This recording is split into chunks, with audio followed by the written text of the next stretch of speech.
जिंदगी में किसी भी लक्ष्य को शुरू करना चाहते हैं तो उसको कैसे शुरू करें, यह सबसे महत्वपूर्ण बात है। अक्सर हमने देखा है कि लोग गलतियां कर बैठते हैं और उस गलतियों का भुगतान उनको समय बिताने के बाद हो पाता है। आज हम बात करेंगे मित्रों स्टेप 1 के बारे में। जब आप किसी लक्ष्य को प्रारंभ करते हैं तो किस प्रकार से पहले स्टेप को अगर आप मजबूती से खड़ा कर देते हैं तो फिर समझिए आपका लक्ष्य पूरा होने के लिए बहुत कुछ काम तैयार हो जाता है। क्या है स्टेप 1? क्या है 3,15,36,000 का रहस्य? वो जादुई डायरी जो आपके जीवन को बदल सकती है, वो क्या है इसको जानना। लक्ष्य आपका कुछ भी हो, फार्मूला तो केवल एक ही है। लक्ष्य पढ़ाई का हो सकता है, व्यवसाय का हो सकता है, अमीर बनने का हो सकता है, किसी भी परीक्षा में सर्वोच्च अंक प्राप्त करने का हो सकता है, राजनीतिक हो सकता है, आध्यात्मिक हो सकता है, परंतु सारे लक्ष्य का केवल फार्मूला एक ही है, स्टेप 1। किसी भी लक्ष्य के लिए स्टेप 1 का अपने आप में बड़ा महत्व है। स्टेप 1 जानना है तो पहले यह सोचना है कि हमारी उम्र कितनी है और हमारा लक्ष्य क्या है। दोनों सोच कर ही पहला कदम उठा सकते हैं।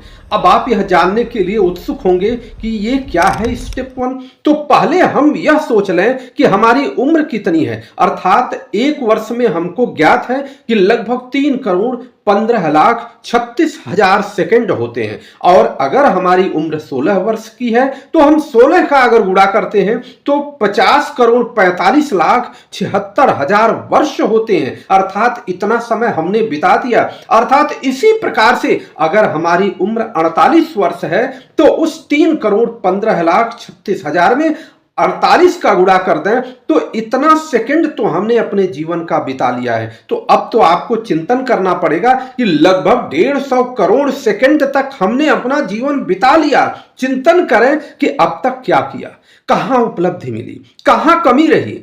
अगर इतना आपने सोच लिया तो और अपने द्वारा किए गए गलती और उपलब्धि को याद कर लिया, तब हम पहले स्टेप 1 की तरफ कदम बढ़ा लेते हैं। और वह सोचने के लिए कि अब स्टेप 1 है क्या, किस प्रकार से स्टेप 1 के माध्यम से हम अपने जीवन को आगे बढ़ा सकते हैं।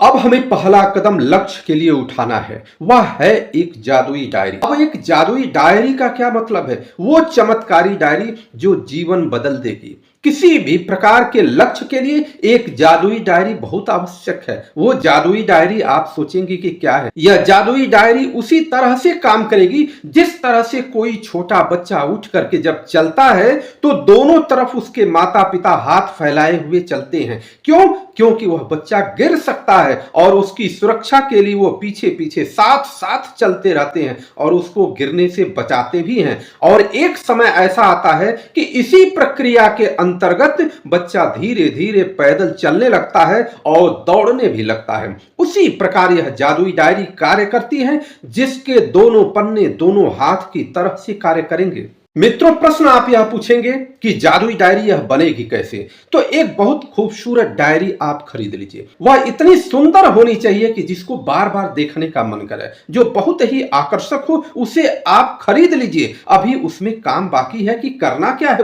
इस डायरी पर प्रारंभ में अब किया गया कार्य स्टेप 1 होगा, जो जीवन के लिए ट्रेन की उस 2 पटरी की तरह से होगी जिसके बिना ट्रेन मंजिल तक नहीं पहुंच सकती। अर्थात यह हमेशा पटरी और ट्रेन का कॉम्बिनेशन बना रहेगा, तभी जाकर के ट्रेन अपने मंजिल तक पहुंचेगी।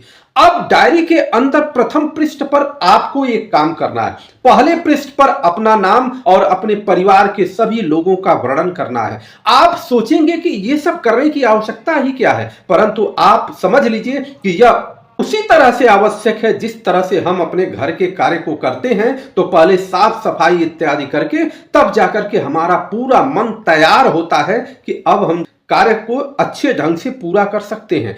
दूसरे पेज पर लक्ष्य सोचने वाले समय तक जो आपकी उम्र है, सोचिएगा कि जो आपकी उम्र है उस उम्र को 3,15,36,000 सेकंड का गुणा करके लिख डालिए। अर्थात आपने आज वह डेडलाइन तैयार कर लिया कि यहां से हम अपना कार्य प्रारंभ कर रहे हैं। अब आप सोचेंगे कि अब तो यह कार्य संपन्न हो गया। नहीं नहीं, संपन्न नहीं हुआ।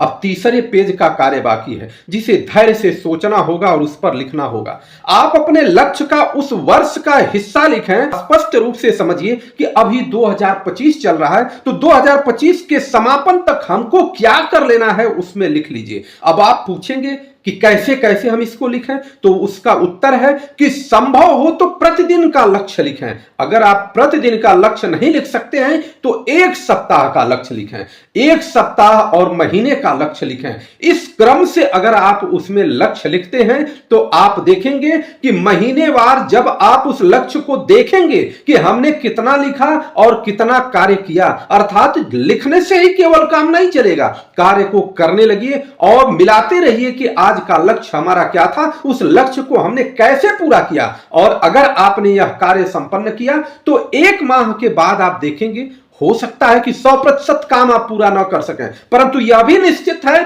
कि आप अधिक से अधिक कार्य को संपन्न कर लिए होंगे। उस समय आपको लगेगा कि हम तो कुछ जानते ही नहीं थे, हम आश्चर्यजनक रूप से किस प्रकार से इस कार्य को संपन्न कर दिए और बाकी के कार्य को अगले महीने के लिए स्थानांतरित। अगर इस प्रक्रिया को आप करते रहे तो साल के अंत तक, जब साल बीतेगा तो आप देखेंगे कि आपने जो भी लक्ष्य निर्धारित किया था उस लक्ष्य को बहुत ही आसानी से आपने संपन्न कर लिया। और अगर 100% नहीं कर लिया तो फिर अधिक से अधिक लक्ष्य को संपन्न कर लिया और आप एक विजेता के रूप में जाने जाएंगे। दुनिया आपको एक विजेता के रूप में मानेगी और सम्मान देगी। एक बात जरूर है कि लक्ष्य के प्रारंभ में अपने इष्ट देव की आराधना जरूर कर लें और इनकी शरण में रहते हुए कार्य करें, क्योंकि पूरा ब्रह्मांड उन्हीं के द्वारा संचालित है। हम जो सोचते हैं, जिस प्रकार के कार्य को करने के लिए उद्यत होते हैं, आगे बढ़ते हैं, हमारे इष्ट देव इस ब्रह्मांड से उस प्रकार की तरंगों को खींचते हुए ले आते हैं और हमारे कार्य की तरफ उसमें लगाने का कार्य करते हैं।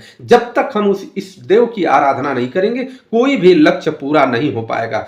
अब आप स्टेप 1 पूरा कर चुके हैं। आपने स्टेप 1 पूरा कहां तक किया? उस डायरी बनाने तक किया, परंतु जो आपने वर्ष तक ये लक्ष्य निर्धारित किया था और पूरा करने के लिए प्रयास किया, किस प्रकार से हम उसका प्रयास करेंगे, इसके लिए हम स्टेप 2 में आएंगे। और स्टेप 2 जानने के लिए कि कौन कौन सी योजना बनाएं, किस प्रकार की योजना को हम आगे ले जाएं कि जिससे हमारा जो डायरी बना हुआ था, हमारा जो लक्ष्य बना हुआ है, उस लक्ष्य को हम आसानी से पूरा कर सकें।